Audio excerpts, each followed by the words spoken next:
నెల రోజుల్లోపు మీ సమస్యలన్నీ పరిష్కరించకపోతే ఆవిడ మేయర్ సీట్ నుంచి తప్పుకుంటుందంట.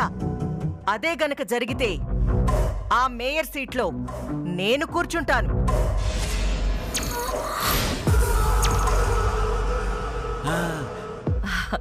ఎమ్మెల్యే గారు ఏమంటారు? కరెక్ట్ అమ్మా. ఇచ్చిన హామీలు గనక కోకిలమ్మ సరిగ్గా నెరవేర్చకపోతే సరిగ్గా నెల రోజుల్లో ఆమె మేయర్ పదవి నుంచి తప్పుకుంటుంది.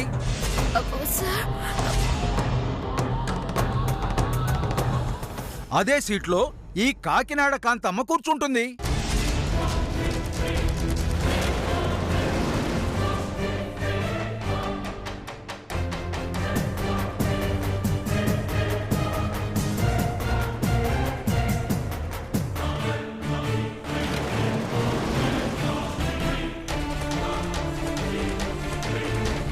నా కాకినాడ ప్రజలారా, సరిగ్గా నెల రోజుల తర్వాత ఆ మేయర్ సీట్లో కూర్చోబోయేది ఈ కాకినాడ కాంతమ్మే.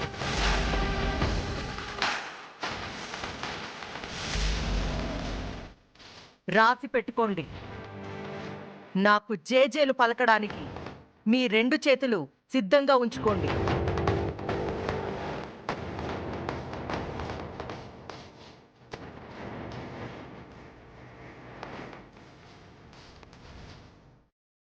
చిట్టమ్మా, వస్తానమ్మా. ఇకపై సమస్యల మీద దృష్టి పెట్టండి మీరు. అలాగే ఎమ్మెల్యే గారు.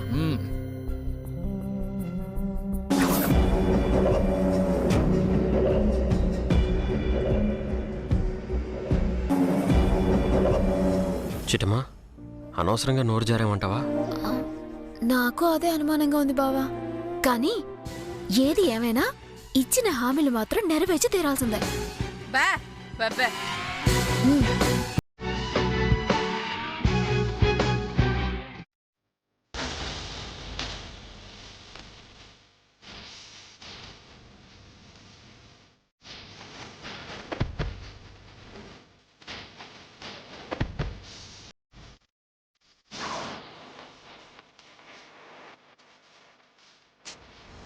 అసలు ఇదంతా కళా నిజమా అనిపిస్తుందమ్మా. ఆ మందాకి నేను గనక కిడ్నాప్ చేశాక మేమే గనక తిరిగొచ్చుంటే మీకు ఈ పరిస్థితి వచ్చుండేది కాదమ్మా. ఏ మీరిక్కడుంటే మాత్రం ఆ కోకిలమ్మని మేయర్ అవ్వనివ్వకుండా ఆపేవాళ్ళ ఏంటి? అది నిజమే అనుకోండమ్మా. ఇంతకీ ఇప్పుడు ఏం చేద్దామంటారమ్మా? నేనేం చేయడం కాదు, మీరే ఏదో ఒకటి చెయ్యాలి. చెప్పండమ్మా. మళ్ళీ మిమ్మల్ని మేయర్ సీట్లో కూర్చోబెట్టడానికి మా ప్రాణాలు వేయడానికైనా సిద్ధమేనమ్మా. అయితే ఇచ్చేయండి. ఏంటది? ప్రాణాలు. ఏదో మాట వరుస కంటే నిజంగా ఇచ్చేస్తారా ఏంటి కదా? ఇప్పుడు నాకు మాట వరుసకి చెప్పే మాటలక్కర్లేదు.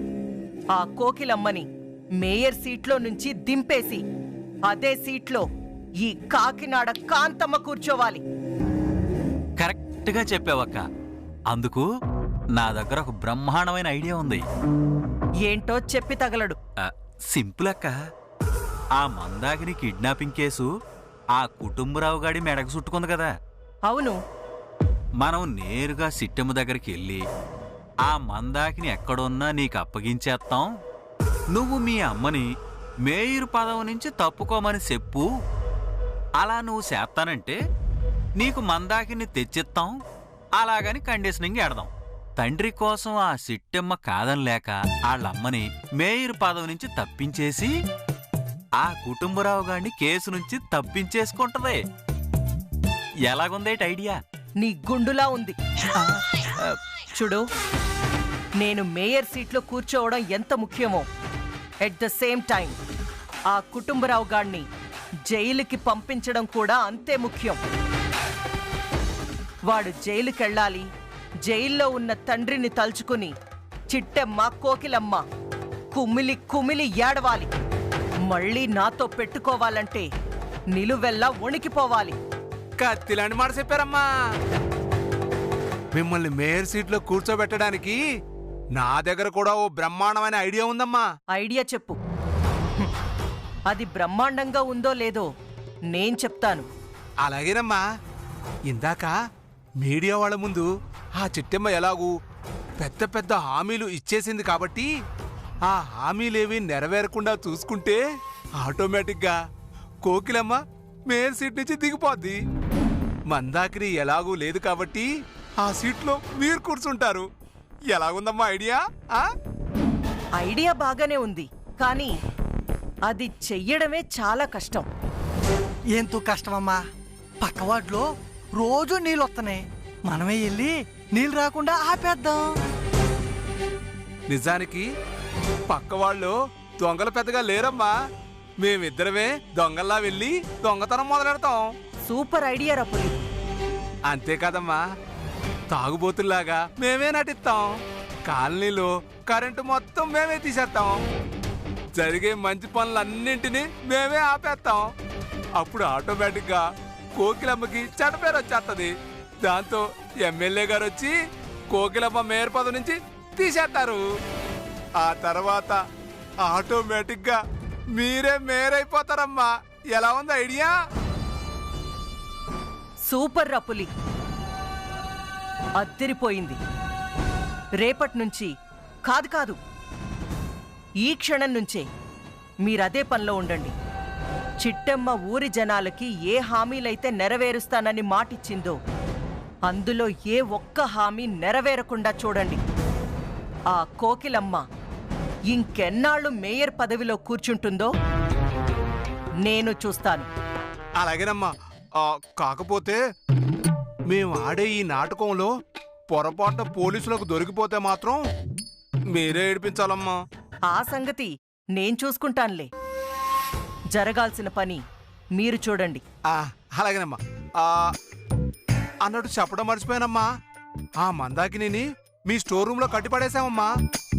మీ ఇంట్లో కట్టిపడేండ్రా అంటే నా ఇంట్లో కట్టిపడేశారా? మీరు ఇంట్లో కట్టిపడేయమని చెప్పారు కానీ మీలో నాయిలో చెప్పలేదు కదమ్మా. దాన్ని కిడ్నాపింగ్ చేసిన కంగారులో డైరెక్ట్ గా వచ్చి మీ ఇంట్లోనే కట్టిపడేసామమ్మా. ఇదిగో మీరు మిగతా సంగతి చూసుకోండి అమ్మా, మేము వస్తామమ్మా. రే పదరా. ఏంట్రా? ఛా!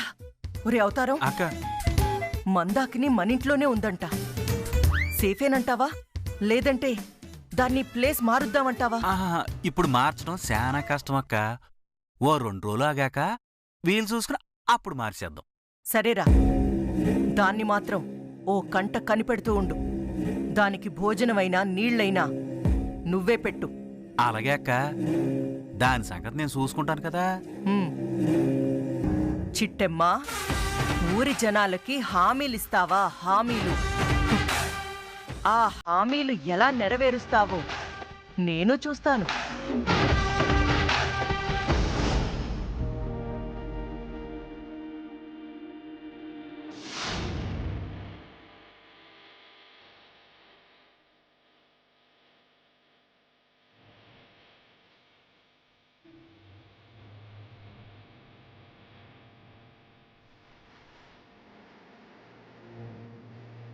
ఏంటి చిట్టమ్మ అలా ఉన్నావు?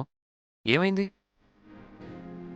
మా అమ్మ మేయర్ అవుతుందనుకుంటే అదృష్టం కొద్దీ మీ అమ్మ మేయర్ అయింది.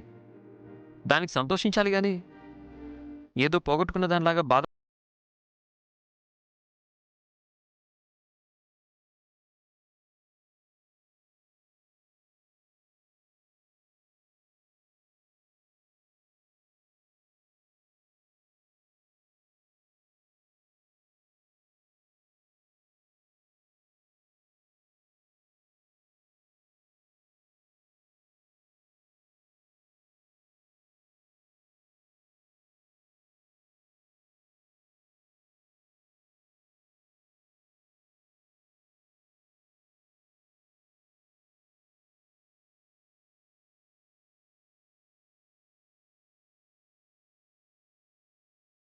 ఆ మందాకిని గారు గనక 2 రోజుల్లో దొరక్కపోతే ఆ కేసులో మా నాన్న జైలుకెళ్లాల్సి ఉంటుంది.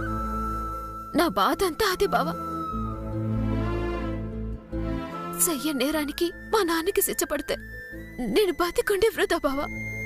చచ్చా, ఏంటా మాటలు? మావయ్య గారికి శిక్ష పడిస్తామా ఏంటి? ఆ మందాకిని గారు ఎక్కడున్నా వెతికి పట్టుకుంటాం, పోలీసులకు అప్పగిస్తాం. అది మనం అనుకున్నంత తేలిక కాదు బావా. ఎందుకంటే తొడగొట్టి ఎదిరించడానికి తప్పు చేసింది పరాయి వాళ్ళు కాదు, మా అత్త. మా నాన్నని కాపాడాలనుకుంటే అత్తని జైలుకి పంపించాలి, అత్తని కాపాడాలి అనుకుంటే మా నాన్నని జైలుకి పంపించాలి. ఇలాంటి పరిస్థితి ఏ కోడలికి రాకూడదు బావా.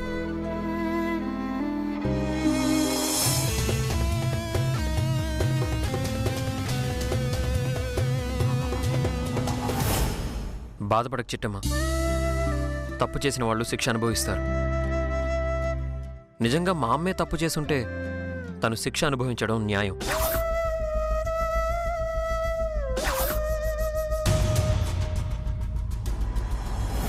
అది నిజమే బావా. అలాగని ఆవిడ జైలుకెళ్తే సూత్తు కూసుకోగలమా చెప్పు?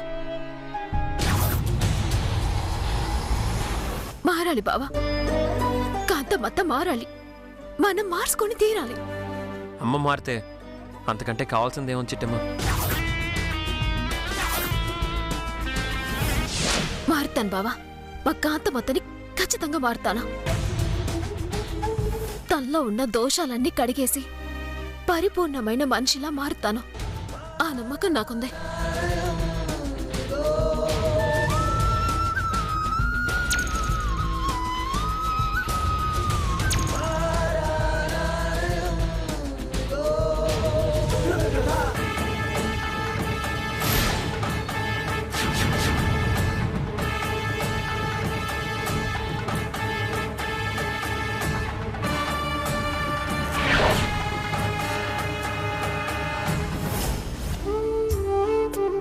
ఆహా, జమీందార్ గారి పెద్ద కూతురు వైష్ణవిదేవి. ఈ అమ్మాయిని కలుస్తాను. ఈ అమ్మాయే ఆ జమీందార్ గారి పెద్ద కూతురని చెప్పి తీరతాను.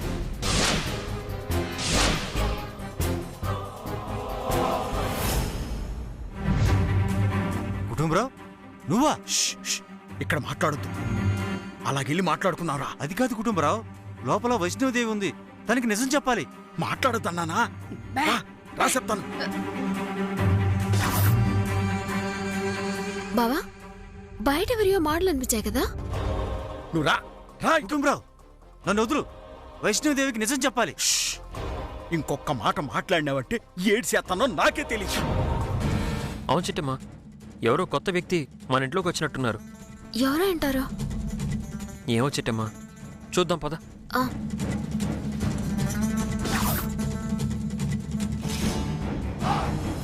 కుటుంబరావు, నిజం చెప్పడం తప్ప? నువ్వు ఆక్కోట్లేమ్మా. చూడు లాయర్ బాబు, నువ్వు ఇక్కడికి ఎందుకు వచ్చినావో తెలదు, కానీ ఇక్కడ ఎక్కువసేపు ఉండడం మంచిది కాదు.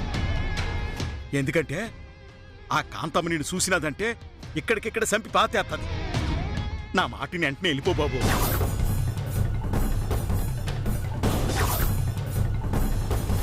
కుటుంబరావు, నా ప్రాణం పోయినా పర్వాలేదు, ఆ కాంతమ్మ నన్ను చిత్రహింసలు పెట్టి చంపినా పర్వాలేదు, కానీ మీ ఇంట్లో ఉన్న చిట్టమ్మే జమీందారి శంకరనారాయణ కూతురని కర్మకాలి నీ కూతురు చిట్టమ్మగా పెరిగిందన్న నిజాన్ని ఆ వైష్ణవిదేవికి చెప్పాలి.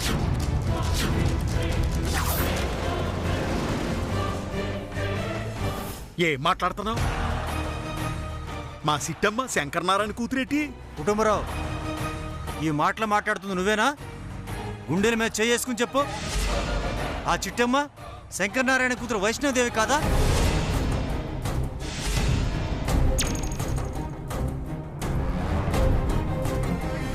ముమ్మాటికి కాదు కాదు. ఆత్మద్రోహం చేసుకోవద్దు కుటుంబరావు.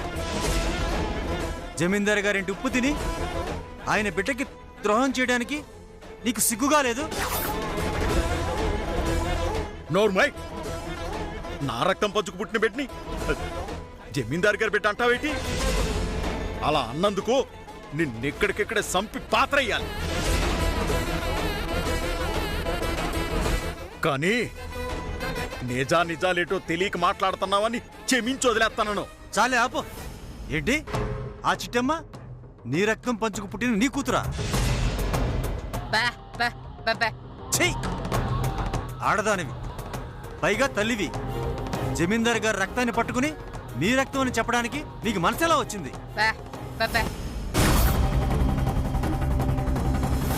ఈ చిట్టమ్మే వైష్ణవిదేవి అనడానికి నా దగ్గర బలమైన సాక్ష్యం ఉంది తెలుసా?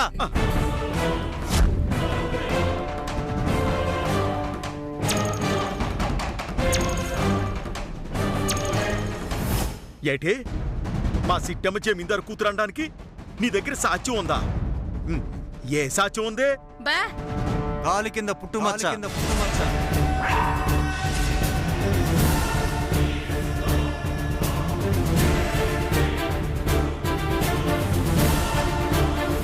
ఆ ఒక్క సాక్ష్యం చాలనుకుంటాను. ఈ చిట్టమ్మే శంకర్ నారాయణ పెద్ద కూతురని నిరూపించడానికి. లాయర్ గారు, మీరు చెప్పిందంతా అచ్చరాల నిజం, మేం కాదను. కానీ ప్రస్తుతం సిట్టమ్మున్న పరిస్థితుల్లో తనే శంకర్ నారాయణ కూతురని తెలిస్తే ఆ ఏర్ నారాయణ గారు వచ్చి మా అన్న కూతుర్ని దూరం చేస్తావా అని కాంతమ్మని నిలువున చంపేస్తాడు. లేదా ఎప్పటి వరకు సిట్టమ్మే తన వారసురాలని చెప్పలేదని చెప్పి మమ్మల్ని చంపేస్తాడయ్యా. ఇవన్నీ పక్కన పెడితే మా వంశానికి ద్రోహం చేసింది మా కాంతమ్మత్త అని సిట్టమ్మ తన కాపురాన్ని నిలువున కూల్చుకుంటది. కాబట్టి మా సిట్టమ్మే వైష్ణవి దేవన్న నిజం తెలియడం కంటే అది రహస్యంగా మరుగున పడిపోవడమే అందరికీ మంచిది. కుదరదు కుటుంబరావు. మీ స్వార్థం కోసం జమీందారి వంశానికి నేను ద్రోహం చేయలేను. చిట్టమ్మ మీ కూతురు కదన్న నిజం ఈ ప్రపంచానికి తెలిసి తీరాల్సిందే.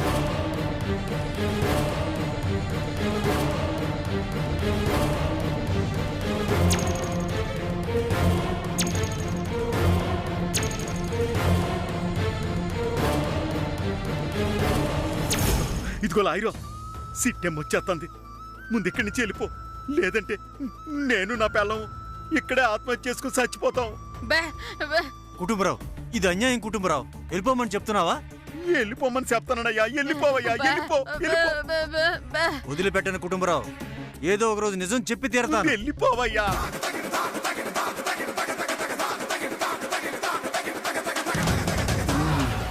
నానా, లాయర్ గారేటి పరిగెత్తుకొని వెళ్ళిపోతున్నారు? ఏటైంది? ఏట్లేదమ్మా, ఆయనకి డబ్బులు అవసరం అయినాయంట, అప్పు కోసం వచ్చినాడు. నేనేమో లేవని చెప్పినాను. దాంతో ఇంకో చోట ప్రయత్నిస్తానని చెప్పి కంగారుగా వెళ్ళిపోనాడమ్మా.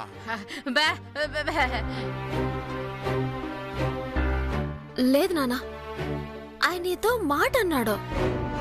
ఏమన్నాడు? చిట్టమ్మ మీ కూతురు కాదు అని ఏదో అన్నా నాన్న. నాకు సరిగా వినిపించలేదు.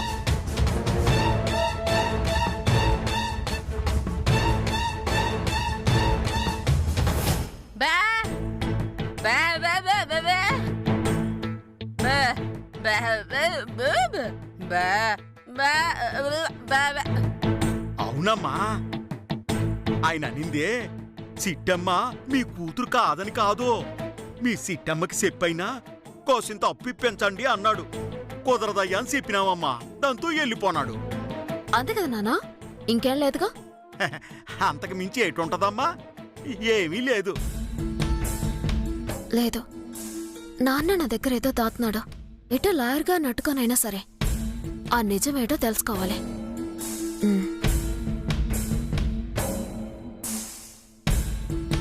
బావా, పదేళ్దాం.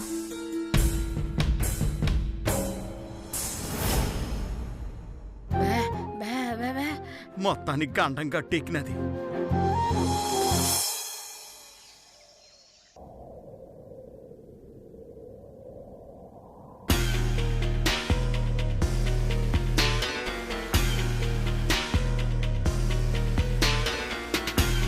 త్వరగా తీయక.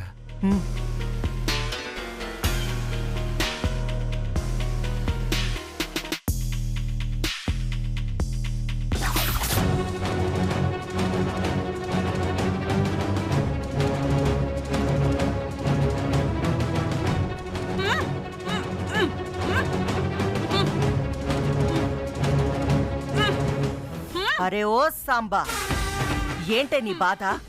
అప్పటికి బొచ్చు కుక్క పిల్లకి చెప్పినట్టు బుజ్జగించి మరీ చెప్పాను. ఈ మేయర్ సీటు నీకొద్దే, నాకొదిలేవే అన్నాను. నా మాట విన్నావా?